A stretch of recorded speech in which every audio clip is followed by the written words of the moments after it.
The horrible conclusion which had been gradually obtruding itself upon my confused and reluctant mind was now an awful certainty.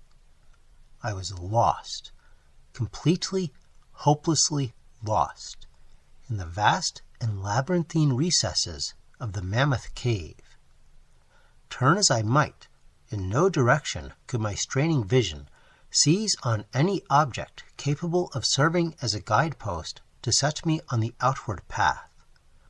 That never more should I behold the blessed light of day, or scan the pleasant hills and dales of the beautiful world outside, my reason could no longer entertain the slightest unbelief. Hope had departed.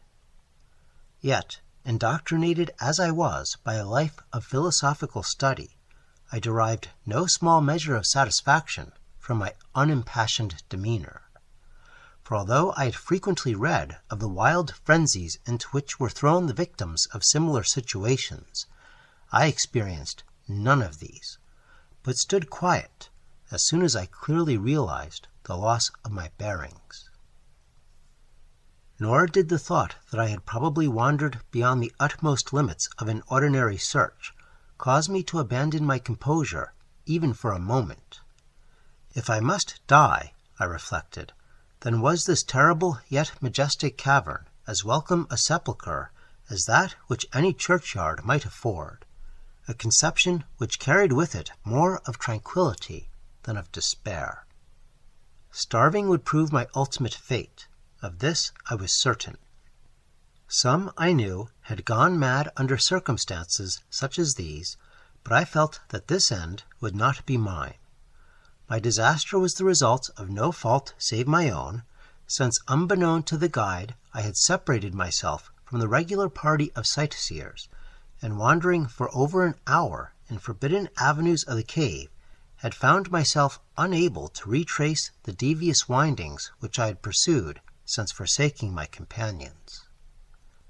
Already my torch had begun to expire. Soon I would be enveloped by the total and almost palpable blackness of the bowels of the earth. As I stood in the waning, unsteady light, I idly wondered over the exact circumstances of my coming end. I remembered the accounts which I had heard of the colony of consumptives, who, taking their residence in this gigantic grotto to find health from the apparently salubrious air of the underground world, with its steady, uniform temperature, pure air, and peaceful quiet, had found instead death in strange and ghastly form. I had seen the sad remains of their ill-made cottages as I passed them by with the party, and had wondered what unnatural influence a long sojourn in this immense and silent cavern would exert upon one as healthy and as vigorous as I.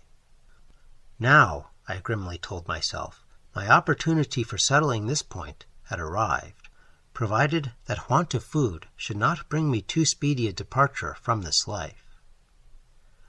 As the last fitful rays of my torch faded into obscurity, I resolved to leave no stone unturned, no possible means of escape neglected. So summoning all the powers possessed by my lungs, I set up a series of loud shoutings, in the vain hope of attracting the attention of the guide by my clamor. Yet, as I called, I believed in my heart that my cries were to no purpose, and that my voice, magnified and reflected by the numberless ramparts of the black maze about me, fell upon no ears save my own. All at once, however, my attention was fixed with a start, as I fancied that I heard a sound of soft approaching steps on the rocky floor of the cavern. Was my deliverance about to be accomplished so soon? Had, then, all my horrible apprehensions been for naught, and was the guide, having marked my unwarranted absence from the party, following my course and seeking me out in this limestone labyrinth? Whilst these joyful queries arose in my brain, I was on the point of renewing my cries, in order that my discovery might come the sooner, when in an instant my delight was turned to horror as I listened. For my ever-acute ear, now sharpened in even greater degree by the complete silence of the cave, bore to my benumbed understanding the unexpected and dreadful knowledge that these footfalls were not like those of any mortal man. In the unearthly stillness of this subterranean region, the tread of the booted guide would have sounded like a series of sharp and incisive blows. These impacts were soft and stealthy, as of the padded paws of some feline. Besides, at times, when I listened carefully, I seemed to trace the falls of 4 instead of 2 feet. I was now convinced that I had by my cries aroused and attracted some wild beast, perhaps a mountain lion which had accidentally strayed within the cave. Perhaps, I considered, the Almighty had chosen for me a swifter and more merciful death than that of hunger. Yet the instinct of self-preservation, never wholly dormant, was stirred in my breast, and though escape from the oncoming peril might but spare me for a sterner and more lingering end, I determined nevertheless to part with my life at as high a price as I could command.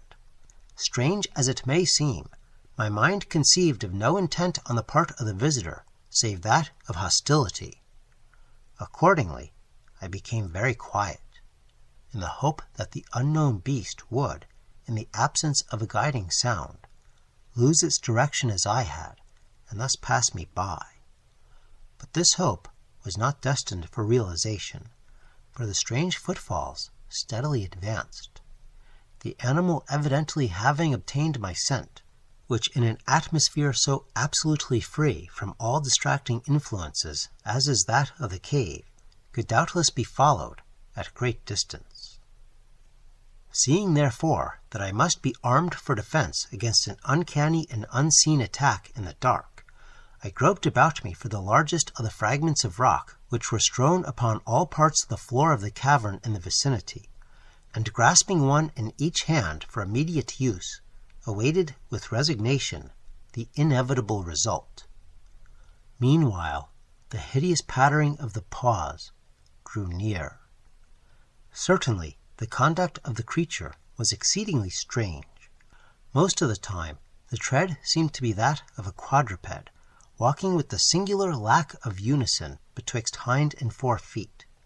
Yet at brief and infrequent intervals, I fancied that but 2 feet were engaged in the process of locomotion.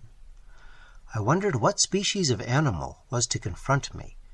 It must, I thought, be some unfortunate beast who had paid for its curiosity to investigate one of the entrances of the fearful grotto, with a lifelong confinement in its interminable recesses.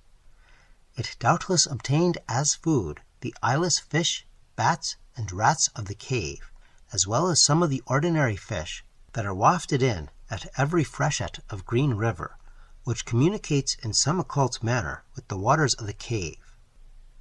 I occupied my terrible vigil with grotesque conjectures of what alterations cave life might have wrought in the physical structure of the beast, remembering the awful appearance ascribed by local tradition to the consumptives who had died after long residence in the cavern.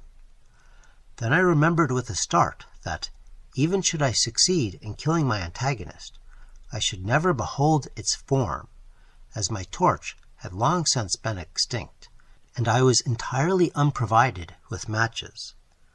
The tension on my brain now became frightful. My disordered fancy conjured up hideous and fearsome shapes from the sinister darkness that surrounded me, and that actually seemed to press upon my body. Nearer, nearer, the dreadful footfalls approached. It seemed that I must give vent to a piercing scream. Yet had I been sufficiently irresolute to attempt such a thing, my voice could scarce have responded. I was petrified, rooted to the spot. I doubted if my right arm would allow me to hurl its missile at the oncoming thing when the crucial moment should arrive. Now the steady pat-pat of the steps was close at hand. Now, very close. I could hear the labored breathing of the animal, and terror-struck as I was, I realized that it must have come from a considerable distance, and was correspondingly fatigued. Suddenly the spell broke.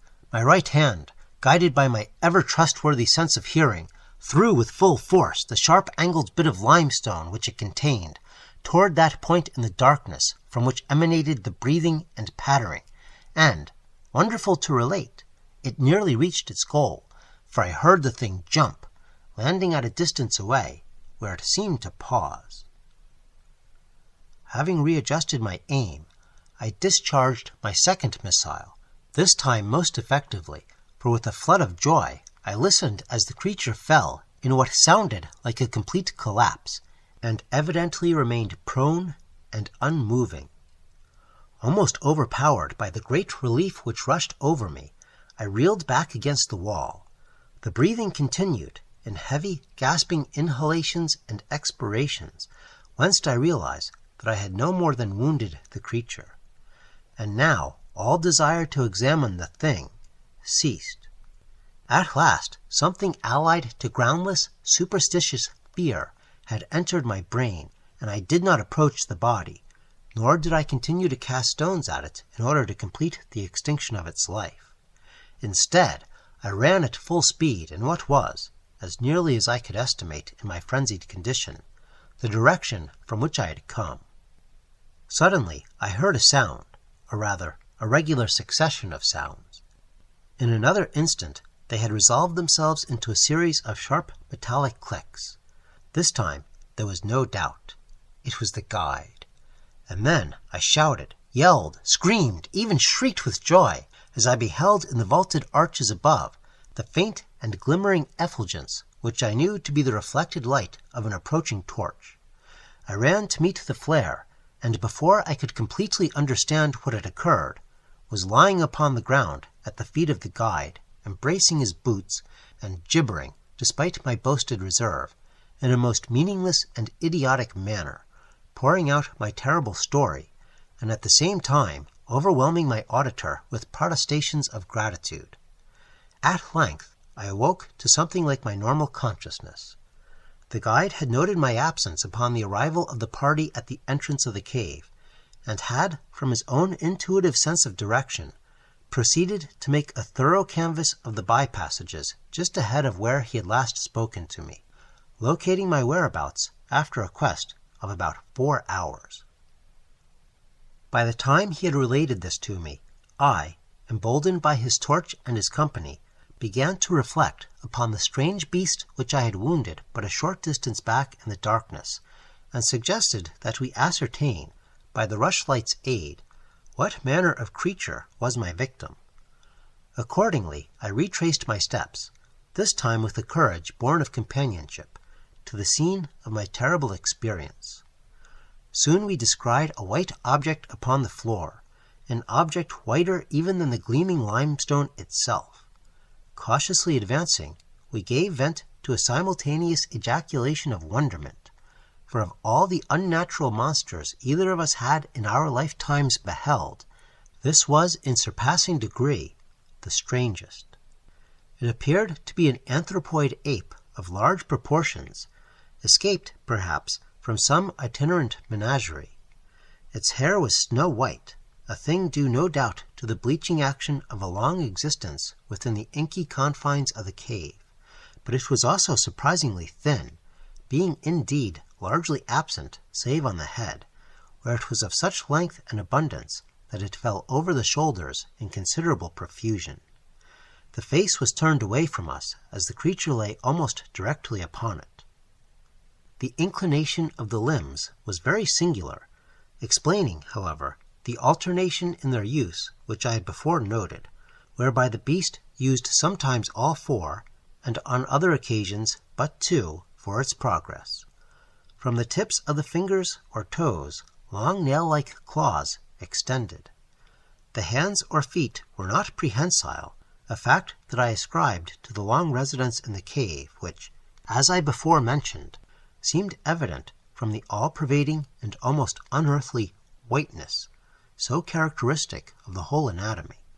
No tail seemed to be present. The respiration had now grown very feeble, and the guide had drawn his pistol with the evident intent of dispatching the creature, when a sudden sound emitted by the latter caused the weapon to fall unused. The sound was of a nature difficult to describe.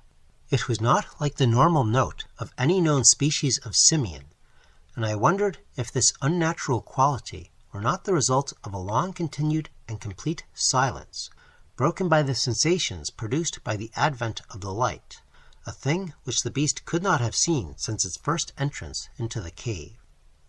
The sound, which I might feebly attempt to classify as a kind of deep-toned chattering, was faintly continued. All at once, a fleeting spasm of energy seemed to pass through the frame of the beast. The paws went through a convulsive motion, and the limbs contracted. With a jerk, the white body rolled over so that its face was turned in our direction. For a moment, I was so struck with horror at the eyes thus revealed that I noted nothing else. They were black, those eyes, deep, jetty black, in hideous contrast to the snow-white hair and flesh. Like those of other cave denizens, they were deeply sunken in their orbits, and were entirely destitute of iris. As I looked more closely, I saw that they were set in a face less prognathous than that of the average ape, and infinitely more hairy. The nose was quite distinct. As we gazed upon the uncanny sight presented to our vision, the thick lips opened, and several sounds issued from them, after which the thing relaxed in death. The guide clutched my coat sleeve and trembled so violently that the light shook fitfully, casting weird moving shadows on the walls about us. I made no motion, but stood rigidly still, my horrified eyes fixed upon the floor ahead. Then fear left, and wonder, awe, compassion, and reverence succeeded in its place, for the sounds uttered by that stricken figure that lay stretched out on the limestone had told us the awesome truth. The creature I had killed, the strange beast of the unfathomed cave, was, or had at one time been, a man.